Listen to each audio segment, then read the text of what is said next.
Hey, welcome. So, if you've got a cruise on your mind, this explainer is going to totally change the way you think about it. We're about to pull back the curtain on the hidden blueprint cruise lines use to shape your vacation. And once you see it, you'll have the power to design the perfect trip for you. Let's dive in. Think about that for a second.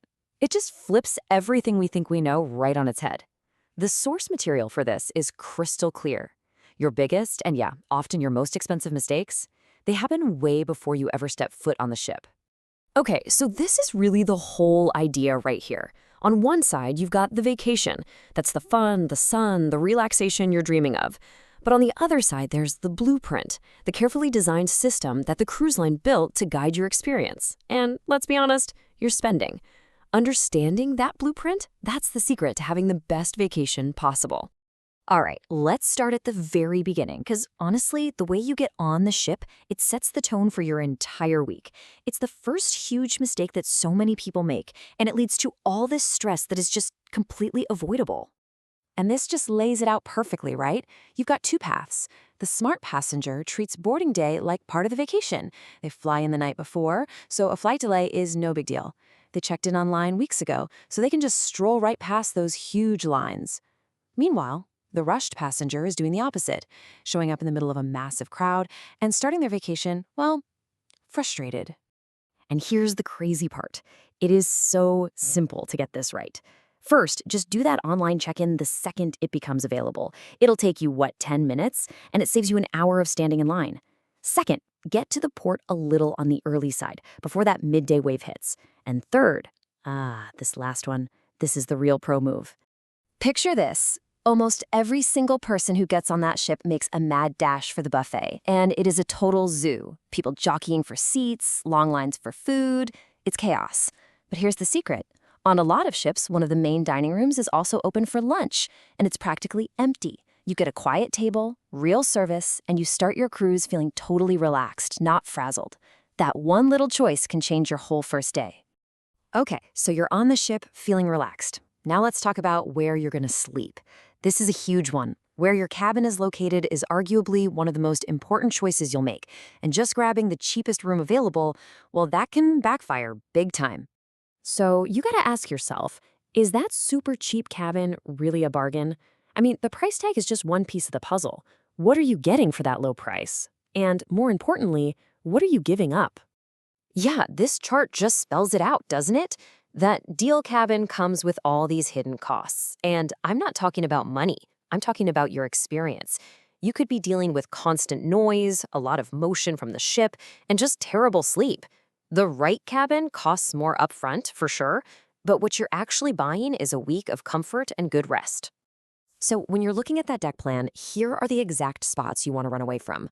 A room right under the pool deck, you're going to hear deck chairs being scraped at 6 in the morning. No thanks. Near the elevators, you'll hear that ding all night long. Above a nightclub, you're literally going to feel the bass vibrating through your bed. The sweet spot is almost always midship on a nice, quiet deck full of other cabins. Okay, now here is a secret weapon that I swear almost nobody uses effectively. Your cabin steward. They are your best friend on that ship. On that very first day, just find them and have a quick friendly chat. Need foam pillows instead of feather? Want your ice bucket filled twice a day? Just ask. A little bit of communication right at the start makes a world of difference for the entire week. All right, let's switch gears and talk about the money because, let's be real, a cruise ship isn't just a place to chill out, it's its own little economy. And once you understand how that economy works, you're the one in control of your budget. You need to understand this term, revenue channel. You're going to see all these free things listed in your daily planner. A free spa raffle, a free talk on diamonds, a free art viewing. These aren't just for fun. They are designed to get you in the door, get you interested, and start a conversation that leads to a sale. It's not sneaky. It's just really, really smart marketing. And knowing that lets you decide if you really want to go. Ah, yes. The infamous drink package. It gets sold as all-inclusive freedom, but for a lot of people, it's just prepaid overspending. The math is pretty simple. You often have to drink something like 7 alcoholic drinks every single day just to break even. Now think about a port day when you're off the ship for 8 hours. That gets really hard to do. A lot of people end up feeling pressured to get their money's worth instead of just enjoying what they want. See, nobody goes broke on a cruise by buying one giant expensive thing. It's death by a thousand little cuts. A fancy coffee here, a professional photo there, the automatic tips, the Wi-Fi, all these little things just stack up and up and up. And before you know it, your final bill can be way higher than that base fare you thought you were paying. Okay, shore excursions. Look, this isn't just about saving a few bucks, it's about managing risk. If you book through the ship, you get one massive guarantee. If your tour bus gets a flat tire and you're late, the ship will wait for you. That is absolutely crucial for any tour that takes you far from the port. But if you're in a port where everything's just a short walk away, an independent tour can often be a better, more personal experience. And yeah, for less money. You got to decide port by port. Okay, here is a super simple, practical tip that will save you a massive headache. Every couple of days, just pull up your onboard account on the TV or the app and give it a quick scan. If you see a charge that looks wrong, you can stroll down to a quiet guest services desk and get it sorted out in 2 minutes. If you wait until the last morning, you're going to be in a giant line with 100 other stressed out people. Trust me, it's the worst way to end a vacation. Okay, so let's zoom out for a second and put all these pieces together. Once you get the arrival, the cabin, the money, you start to see the whole map. You see the blueprint of the ship, and you can finally start navigating it like a pro. And if you remember only one thing from this whole explainer, let it be this. This is the key. A cruise ship is not just a floating hotel. It's a revenue environment. Every single pathway, every light, every event, it has all been meticulously designed by very smart people to influence how you move, what you see, and how you spend your money. And once you see it, you can't unsee it, right?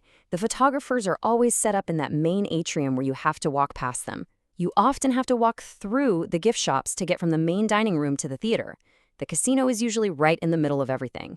And when do those amazing spa deals show up? On sea days, when you're bored and looking for something to do. It's not an accident. You're being gently guided. Now look, the point of all this isn't to make you cynical or to pinch every single penny. Not at all. It's about empowerment. It's about putting you in the driver's seat. It's about you consciously deciding what's worth your time and your money so you can spend it on the things that will genuinely make your vacation better. So that's really what it all comes down to, isn't it? Seeing the map doesn't ruin the journey, it makes you a better navigator. You see the system, you understand the choices, and you can move through that ship with total confidence, and you'll have a better vacation because of it. So the question is, what will you do differently next time?